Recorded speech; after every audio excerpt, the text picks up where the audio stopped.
Please hold up your thumb. Hold it up nice and high. Take a look at it. Compare your thumb to those around you. I specifically want you to look at how bendy the tip of your thumb is, whether it bends back very far or not. Now, my thumb doesn't bend very far back, kind of like this thumb. But some people have thumbs that bend much further back, like this one. This is a trait called hitchhiker thumb.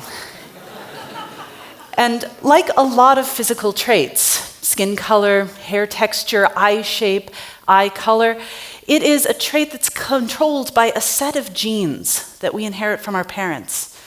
And like all of those other traits, it is not in any way connected to more important underlying social traits like intelligence, agility, or strength. But thumb bendiness, or hitchhiker thumb, is also different than these other traits. And that's because we don't give it any social meaning. We could, though. Let's imagine a world for a moment in which the bendiness of your thumb matters, in which we would assign you social hierarchy based on the bendiness of your thumb. In that world, maybe a picture of your thumb would have to accompany a picture of your face on your identification. Can you imagine people unhappy with their status and unhappy, therefore, with what their thumbs look like, doing dramatic things in order to change them? Perhaps people would surgically alter their thumbs in order to change their social status.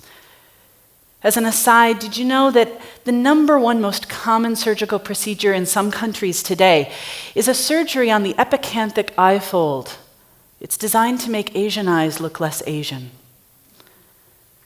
But if we go back to this thumb bendiness-based world, imagine being a child growing up in this world and understanding your position in it.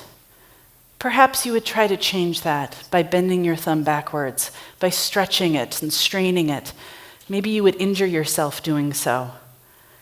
In a documentary called Dark Girls, a young woman talks about the first time she realized that her dark skin mattered, and that she begged her mother to pour bleach, laundry bleach, into her bath water. She said she didn't care if it burned as long as it lightened her skin.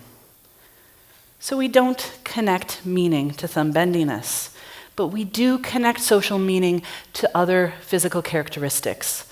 And that's what race is. According to American sociologists, race is the connection of meaning to inherited physical characteristics like skin color, hair texture, hair color, eye shape, etc. Now, the choice of which characteristics we have is arbitrary. And the meanings connected to them are relatively arbitrary as well. We made this up. It is what we call socially constructed. But if we made race up, does race really matter? In some countries, it's very easy to see how race matters. I'm from the United States, and there it is clear that race matters. Every 10 years, the United States government collects data in what's called the US Census about everybody residing within the United States. And then researchers like those at the Cooper Center at the University of Virginia can take that data and map it onto geography.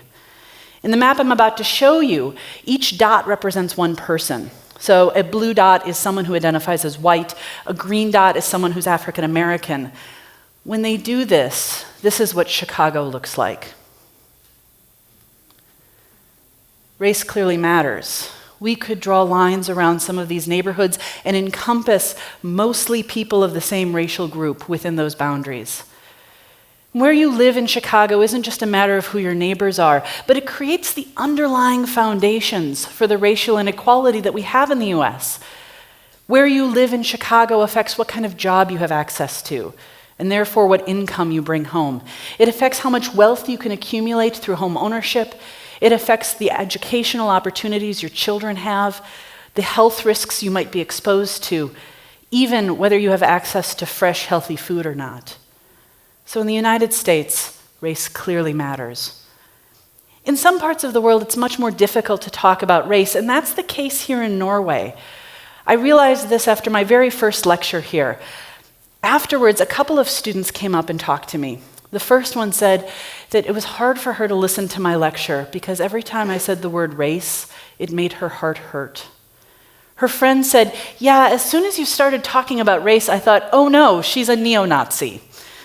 which is the first time I've ever been called a neo-Nazi. Luckily, she said by the end of my lecture, she wasn't sure that was true. Later on, though, I was talking to a master's student who's been studying social science here in Norway for 7 years, and he said not once in that time has the idea of race ever been brought up in his class. So race isn't talked about in higher education, how it's socially constructed, or the impact it has on our societies.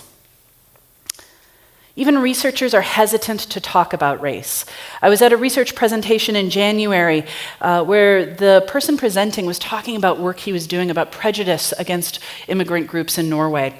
But when asked if he was looking at all immigrant groups, immigrants from Sweden, immigrants from Germany or Poland, he said no, that he was only looking at folks who were visibly non-Western. Even researchers are hesitant to use the term race, while they are clearly acknowledging that there is meaning being connected to our physical characteristics. Now, maybe this is because race doesn't actually matter in Norway, but I suspect that's not the case, unfortunately. During my time here, I've actually been spending a lot of time talking to folks in Norway who would be considered visibly non-Western. And I've heard very difficult stories of discrimination. Imagine an Asian American woman married to a Norwegian man who chose to move back to the United States because of the discrimination she experienced here. It finally culminated when a couple of people wondered out loud if her husband had bought her. Young people who legally changed their names in order to avoid discrimination in the job market, or a young man born in Norway to parents from Somalia. He was interested in studying in the United States, and I said, that would be a great idea for you, but I'll warn you, people will be surprised you're from Norway. He said, that's okay, Norwegians don't believe I'm Norwegian either. But can you imagine what it must feel like to be him? In the only country you've ever known, you're still seen as an outsider.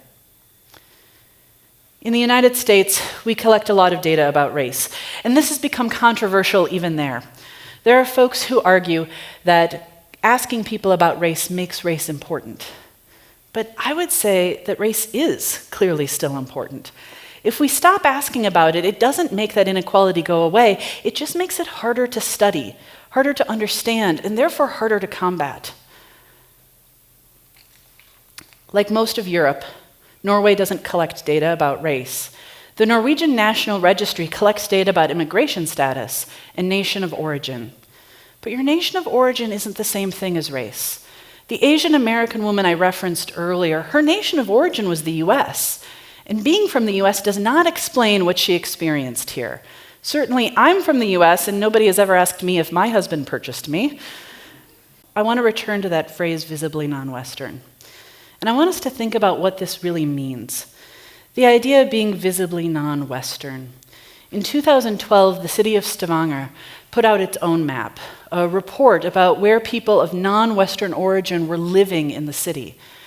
And when they defined what they meant by non-Western, they said that they were counting folks who lived in parts of Eastern Europe.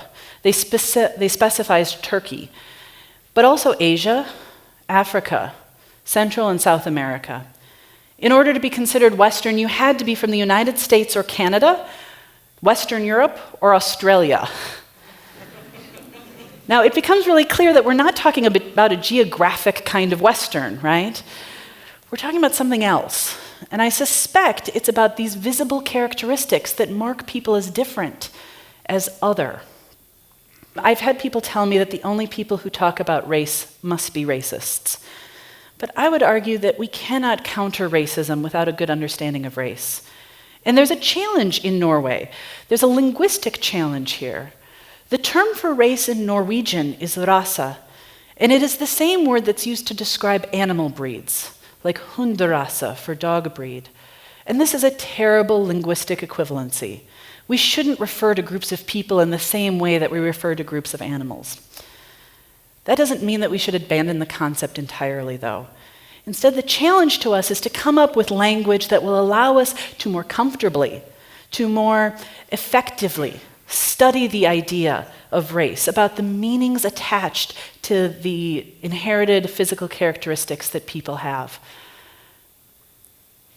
This is perhaps a painful leap, because it means admitting that It means admitting that race might matter, and it might matter here. But the first small step toward combating racism is to fully understand race, and we cannot do that with silence. We have to do that with language, by listening to one another and talking about the idea of race. Thank you very much.